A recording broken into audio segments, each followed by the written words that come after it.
Stroke ബൈക്കിന് നിങ്ങൾ ഉപയോഗിക്കുന്ന ഓയിൽ ഏത് ഗ്രേഡാണ്, ഏത് ഗ്രേഡാന്ന് പറഞ്ഞാൽ മതി. കമ്പനി ഏതോ ആയിക്കോട്ടെ, നിങ്ങൾ ഉപയോഗിക്കുന്ന ഗ്രേഡ് ഏതാണെന്ന് പറയണേ. ക്ലച്ച് റാഡിൻ്റെ സൈസ് കണ്ടോ, നമ്മുടെ RDയുടെ അതേ സൈസ്.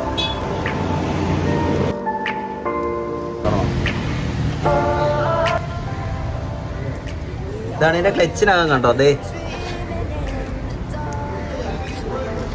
ഇതൊക്കെ ഒന്ന് ഡീപ്പായിട്ട് നോക്കണം. ക്ലച്ചിൻ്റെ ബെല്ലൊക്കെ പ്രശ്നമാണെന്ന് തോന്നുന്നു കണ്ടിട്ട്. ഇതെല്ലാം അഴിച്ചിറക്കട്ടെ, അത് കഴിഞ്ഞിട്ട് നോക്കാം. ഇതിന് മെയിൻ ഒരു കംപ്ലയിൻറ്റ് കണ്ടത് നിങ്ങൾക്ക് കാണാൻ പറ്റുന്നുണ്ടോ?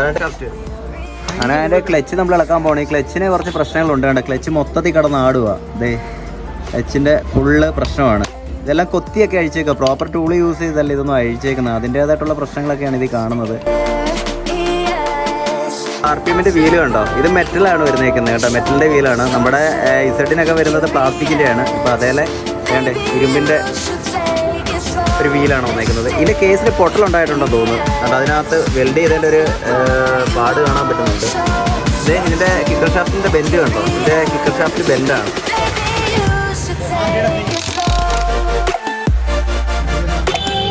ഇത് വർക്ക് ചെയ്തെന്ന് പറഞ്ഞാൽ പ്രോപ്പറായിട്ട് ടൂൾ യൂസ് ചെയ്തിട്ടില്ല.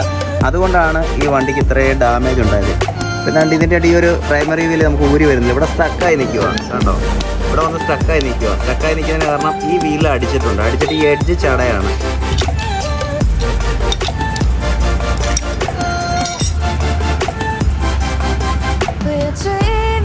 ഇത് സിമ്പിളായിട്ട് ഊരേണ്ട ഒരു വീലാണ് കണ്ടോ. നമ്മൾ പുള്ളർ യൂസ് ചെയ്താണ് അപ്പോൾ ഊരിയത്. കാരണം ആ ഷാഫ്റ്റിൻ്റെ പ്രോബ്ലമാണ്. അതെല്ലാം കറക്റ്റ് ചെയ്യണം.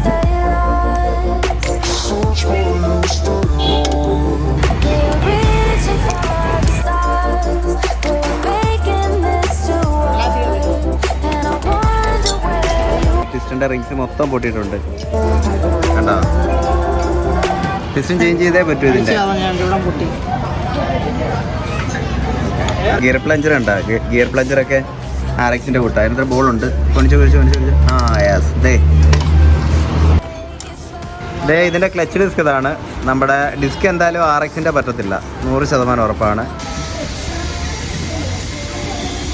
ക്രാങ്കിന് സെപ്പറേറ്റ് ചെയ്യുന്ന ഒരു പോർഷനാണ്. ഇതേക്കൂടെ ഒരു ബീഡിങ് കൂടെ കയറി വരുന്നുണ്ട്. അത് കട്ടായാണ് നിൽക്കുന്നത്. അങ്ങനെ നമ്മൾ ഗിയർ ബോക്സ് അഴിച്ചിട്ട് കൈ വെച്ചിട്ടുണ്ട്.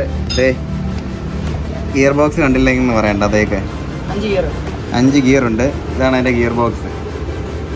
ഇത് കംപ്ലീറ്റ് ഇനി പീസ് ചെയ്ത് ഇതിൻ്റെ ഗിയർ വീലിൻ്റെ പൊരിച്ചിൽ കാര്യങ്ങളെല്ലാം നോക്കിയിട്ട് നമ്മൾ സെറ്റ് ചെയ്യത്തുള്ളൂ. ഇപ്പോൾ ഇതേപോലെ നമ്മൾ സെറ്റ് ചെയ്ത് അങ്ങനെ അങ്ങ് വെക്കുവാണ്. കാരണം ഇതെല്ലാം നമ്മൾ പഠിച്ച് ചെയ്യണം. അതിൻ്റെ പ്രശ്നങ്ങൾ എന്തൊക്കെയുണ്ട്, എന്തെങ്കിലും പ്രോബ്ലങ്ങളുണ്ടോ എന്നൊക്കെ നോക്കി ചെയ്തു പോകണം. ഇതാണ് നമ്മുടെ യമഹ 180cc YCSൻ്റെ ക്രാങ്ക്. ഇതാണ് കേട്ടോ. അതെ, ഇതാണ് അതിൻ്റെ കണക്ട് റാഡ്. കുറേ ഫാൾട്ടുകളുണ്ട്. ഈ വണ്ടിക്കുണ്ടായ ഫാൾട്ടുകൾ മൊത്തം ഈ വണ്ടി പണിയാൻ വേണ്ടി അഴിച്ചതിനകത്ത്, പുള്ളർ കറക്റ്റായിട്ട് യൂസ് ചെയ്തതിനകത്ത് പറ്റിയ കുറേ പ്രശ്നങ്ങളാണ്. കുറേ സാധനങ്ങൾ പൊട്ടി അടികൊണ്ട് ചതഞ്ഞൊക്കെ പോയ കാര്യങ്ങളുണ്ട്. അതൊന്ന് കറക്റ്റ് ചെയ്താൽ ഈ വണ്ടി ഓക്കെ ആവും. അങ്ങനെ നമ്മുടെ YCS2ൻ്റെ എൻജിൻ നമ്മൾ പീസ് ചെയ്ത് അതിന് എൻജിനകത്ത് കുറേ കാര്യങ്ങൾ ഡാമേജ് ഉണ്ടായിരുന്നു. അപ്പോൾ അതും കൂടെ നിങ്ങളെന്ന് കാണിച്ചു തരാം.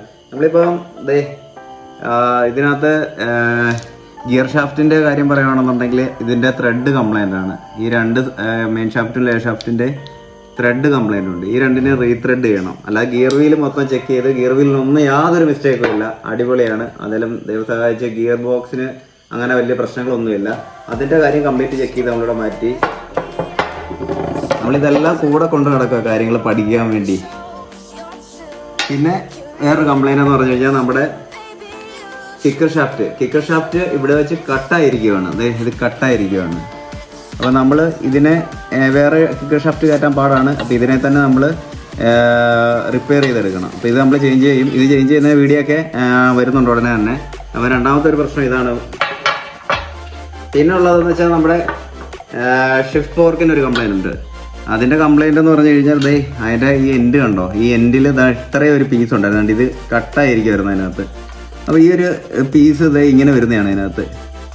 ഈ ഷിഫ്റ്റ് ഫോർക്കിന് വരുന്ന ഈ എൻഡിൽ വരുന്ന ഇത്രയും ഒരു പീസ് കൂടെ ഉണ്ടായിരുന്നു. ഈ സാധനം കട്ടായിപ്പോയി. അപ്പോൾ ഈ കട്ടായിപ്പോയ സാധനത്തിനെ നമ്മൾ വീണ്ടും ഇതിനെ ഉണ്ടാക്കി വെക്കണം. അപ്പം അങ്ങനെ ഒരു കംപ്ലൈൻറ്റ്, ഗിയർ ബോക്സിനുള്ളിലത്തെ ഒരു പ്രശ്നം അതാണ്. അത് മാറ്റി. സെലക്ടറൊന്നും കംപ്ലൈൻറ്റ് ഇല്ല. സെലക്ടറൊക്കെ നല്ല പക്കാ സെലക്ടറാണ് കേട്ടോ. ഒരു തേയ്മാനോ കാര്യങ്ങളോ ഒന്നുമില്ല, വലിയ പ്രശ്നങ്ങളൊന്നുമില്ല അതിനകത്ത്. പിന്നെ ഒരു കംപ്ലൈൻറ്റ്. പിന്നെ നമുക്ക് വേണ്ടത് ഓയിൽ സീൽ. ഇതിൻ്റെ ഓയിൽ സീൽ ഇതാണ്. ഓയിൽ സീല് നമ്മുടെ ഓയിൽ സീല് മാത്രം കിട്ടുന്ന കടയൊക്കെ ഉണ്ടെന്ന് ഇങ്ങനെ പറയുന്നു. അത് അന്വേഷിച്ച് പറ്റുവാണെങ്കിൽ ഈ സൈസിൽ കിട്ടുവാണെങ്കിൽ നമ്മൾ അങ്ങനെ എടുക്കും. കിട്ടിയില്ല എന്നുണ്ടെങ്കിൽ നമ്മൾ ഇത് വരുത്തിക്കേണ്ടി വരും. എങ്ങനെയായാലും നമ്മൾ ചിലപ്പോൾ വരുത്തിക്കേണ്ടി വന്ന് വരുത്തിക്കാം നമുക്ക്. അപ്പോൾ ആദ്യം നമ്മളിത് അന്വേഷിക്കുന്നുണ്ട് ഇത് കിട്ടുമോയെന്ന്. അപ്പോൾ അടുത്ത ഒരു കാര്യം ഓയിൽ സീലിൻ്റെ, അപ്പോൾ അത് മാറ്റി. പിന്നെ നമുക്ക് കണ്ട ഒരു പ്രശ്നം വെച്ചാൽ പിസ്റ്റണാണ്. നമ്മുടെ പിസ്റ്റൺ കംപ്ലൈൻ്റ് ആണ്. പിസ്റ്റണ് പൊട്ടലുണ്ട്. നമ്മുടെ റിങ്സ് മാത്രമല്ല ഒടിഞ്ഞത്, ആ പിസ്റ്റൻ്റെ സൈഡ് പൊട്ടിയിട്ടുണ്ട്. ഇതിൻ്റെ പിസ്റ്റൺ ഇതാണ് കണ്ടോ. ഇതിൻ്റെ പിസ്റ്റൻ്റെ ഇൻലെറ്റിൻ്റെ ഈ പോർട്ട് ഹോൾ നോക്ക്, ഇത് ഈ സൈഡിലാണ് വരുന്നത്. അപ്പോൾ ഈ പിസ്റ്റൺ നമ്മൾ അന്വേഷിച്ച് ഇതിന് മാച്ച് ആകുന്ന ഈ സെയിം പിസ്റ്റൺ വാങ്ങിക്കാൻ നമ്മൾ ശ്രമിക്കുന്നില്ല. ഇവിടുന്ന് തന്നെയുള്ള പിസ്റ്റൺ കയറ്റാനുള്ള പരിപാടിയാണ്. നമ്മൾ ഈ പിസ്റ്റൺ ഏതിൻ്റെ സൂട്ടാവുന്നത് ഏകദേശം നമുക്ക് സെറ്റാക്കി എടുക്കാൻ പറ്റുന്ന പിസ്റ്റൺ ചെക്ക് ചെയ്ത് വന്നപ്പോൾ നമ്മുടെ കാവാസാക്കി KB100ൻ്റെ പിസ്റ്റൺ നമുക്ക് സെറ്റാക്കാൻ പറ്റും. അപ്പോൾ കാവാസാക്കിയുടെ പിസ്റ്റണിനകത്താണ് നമ്മൾ ഇതേപോലെ ഈ പിസ്റ്റണെ അതേ രീതിയിൽ ഡിസൈൻ ചെയ്ത് നമ്മൾ കയറ്റാൻ ഉദ്ദേശിക്കുന്നത്. എത്രത്തോളം സക്സസ് ആവുമെന്ന് അറിയത്തില്ല, എങ്കിലും നമ്മൾ ശ്രമിക്കും. നമ്മൾ കാവാസാക്കിയുടെ പിസ്റ്റണാണ് കയറ്റാൻ പോകുന്നത്. അപ്പോൾ അത് നമ്മൾ അതിൻ്റെ കാര്യത്തിലൊരു തീരുമാനമായി. ഇനി അതായത് നമ്മുടെ വീഡിയോ, ഇന്നത്തെ വീഡിയോ ഇതാണ് ഈ രണ്ടാമത്തെ പാർട്ട്. അപ്പോൾ ഈ ഒരു ഇതും കൂടെ നിങ്ങളെ പരിചയപ്പെടുത്തിയിട്ട് ഇതിൻ്റെ കംപ്ലൈൻറ്റും പറഞ്ഞിട്ട് ഇന്നത്തെ രണ്ടാമത്തെ പാർട്ട് ഇങ്ങനെ അവസാനിപ്പിക്കാമെന്ന് വിചാരിച്ചിരിക്കുകയാണ്. അപ്പം നമ്മൾ മൂന്നാമത്തെ, നിങ്ങൾക്കൊക്കെ ഇൻട്രസ്റ്റ് ആയിട്ട് നിങ്ങൾക്ക് കണ്ടുകൊണ്ടിരിക്കാൻ പറ്റുന്ന പാർട്ട് എന്ന് പറഞ്ഞാൽ മൂന്നാമത്തെ ആയിരിക്കും. അതായത് മൂന്നാമത്തെ നമ്മുടെ ഇപ്പം ഞാൻ കാണിച്ചിരിക്കുന്ന ക്ലച്ചിൻ്റെ ഹൗസിംഗ് ആണ്. ഈ ക്ലച്ച് ഹൗസിംഗ് ഉണ്ടോ, ഇത് പക്ഷേ നമ്മുടെ വണ്ടിയുടെ ഹൗസിംഗ് അല്ല. നമ്മുടെ വണ്ടിയുടെ എല്ലാം ഞാൻ പൊളിച്ച് വർക്ക്ഷോപ്പിലാണത്. അപ്പോൾ നമ്മൾ ആ ക്ലച്ചിൻ്റെ ഫുള്ള് കംപ്ലൈൻ്റ് ആണ്. ക്ലച്ച് കംപ്ലീറ്റ്ലി ഡെഡ് ആണ്. ആ ക്ലച്ച് നമുക്ക് യൂസ് ചെയ്യാൻ പറ്റത്തില്ല. ഒന്ന് അതിൻ്റെ ക്ലച്ച് ബെല്ലും കാര്യങ്ങളെല്ലാം കംപ്ലീറ്റ് ഡാമേജ് ആണ്. അതുകൂടാതെ തന്നെ അത് മൊത്തം വെൽഡ് ചെയ്തിട്ട്, അതുകൂടാതെ തന്നെ അതിൻ്റെ ഡിസ്ക്, അപ്പോൾ ഡിസ്ക് നമുക്ക് ചേഞ്ച് ചെയ്യാൻ പറ്റത്തില്ല. ആ ഡിസ്ക് നമ്മൾ വരുത്തിക്കണം. അപ്പോൾ ഡിസ്ക് ചേഞ്ച് ചെയ്യേണ്ടി വന്നാൽ വീണ്ടും വരുത്തിക്കുന്ന കാര്യങ്ങൾ ബുദ്ധിമുട്ടാണ്. അത് കാരണം നമ്മൾ ക്ലച്ച് അസംബ്ലി ഫുള്ളേ മാറ്റാമെന്ന് വിചാരിച്ച് ഏകദേശം അതിനോട് അടുത്ത് നിൽക്കുന്നത് നമ്മുടെ യമഹ FC ആണ്. അങ്ങനെ നമ്മൾ യമഹ FC ക്ലച്ച് അസംബ്ലി അതിനകത്ത് നമ്മൾ ഓൾട്ടർ ചെയ്ത് അതിനെ നമ്മൾ സൂട്ടാക്കി എടുത്തിട്ടുണ്ട്. അത് 100% വിജയത്തിലേക്കാണ് പോയത്. അപ്പോൾ അതിൻ്റെ വർക്ക് അത് നിങ്ങൾക്കെല്ലാം വളരെയധികം ഇഷ്ടപ്പെടും അതിൻ്റെ വർക്ക്.